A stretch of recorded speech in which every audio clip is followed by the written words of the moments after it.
Barodakai. I just got into a new hobby called Making money. so I can afford to make good videos for the channel. And since I'm still in school and have no time, we gotta multitask. We gotta make money and videos at the exact same time. And so that's what we're gonna be doing today. I have an Etsy store where I pretty much make any wooden sword you want. From something like this to something like this. And recently, the GOAT, also known as Bobby C, bought a sword for my Etsy shop, which is really going to help me afford to make the next few videos. And that sword that he bought is...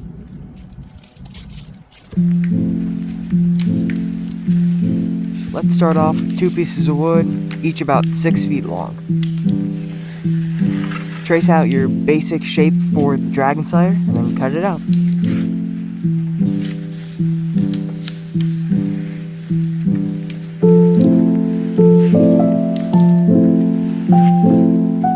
Stack the 2 pieces on top of each other and use the cut out board as a stencil for the board underneath.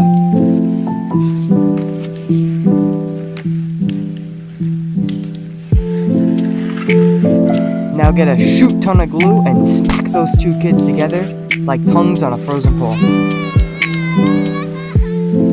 Speaking of Christmas, what's better to get your significant other than, drumroll please, a wooden sword, maybe from a show or game they like. You'd get a sword, you'd be supporting the channel, and I could even do a shout out or a bit for whatever sword you make if I make a video. It's a win-win for everybody, especially those enslaved elves who Santa has locked up in his basement making wooden swords. Lighten the load for those guys' poor little hands.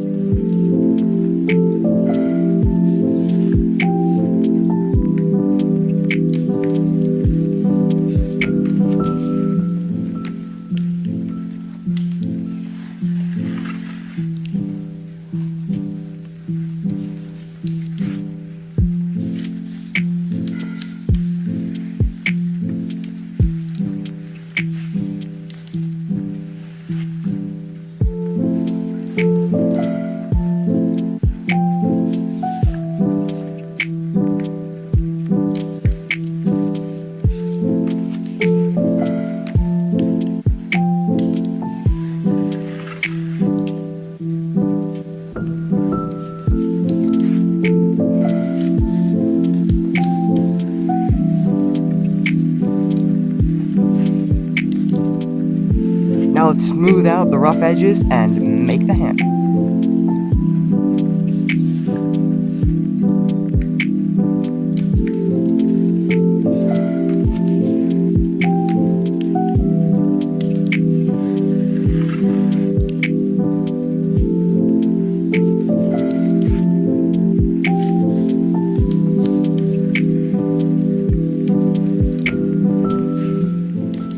I like smooth princesses. Smooth. I put some painter's tape where the edge will be so that I don't get confused while I'm working. Now using a plane, let's make an edge for this puppy.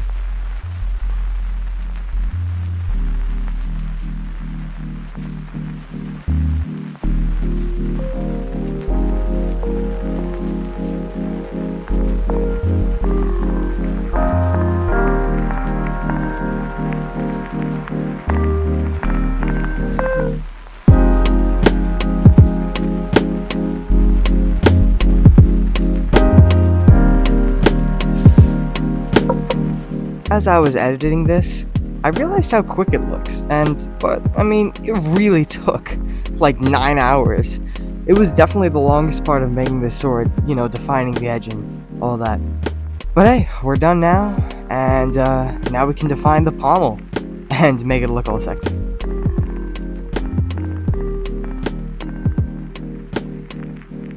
Let's make this thing. Take some plastic sheets, cut them out.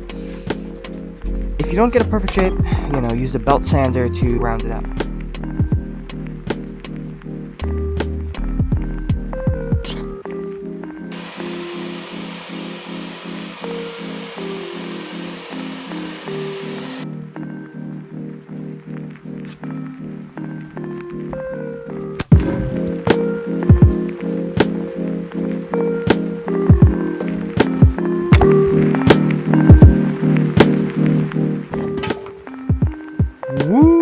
this thing is looking fine. Unlike my workshop. Let's restore it to a form of glory.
I tell ya, these great swords never disappoint. It's so freaking fun to swing these types of swords, and this one came out real nice.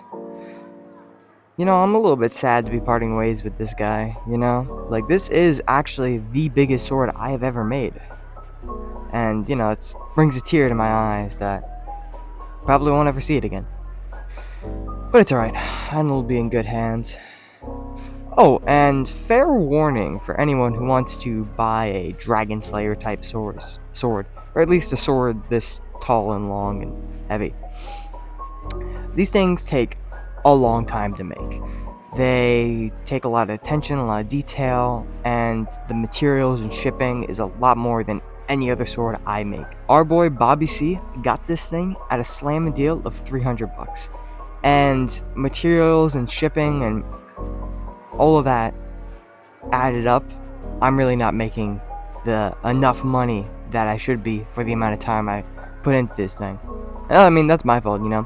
I should have calculated better. But anyway, now that I said that, I also don't want to make 50 of these things because it takes a lot of work, and for all the reasons I listed, I don't want to make a lot of these things. So every single time someone buys a Dragonslayer type sword, I'm going to be increasing the price. So if you really want one of these things, go into the description and place an order for this before someone else gets a better deal than you. I hope you enjoyed this video. Let me know if you did. I hope you have a happy Thanksgiving if I don't see you till then. And well, farewell, friend.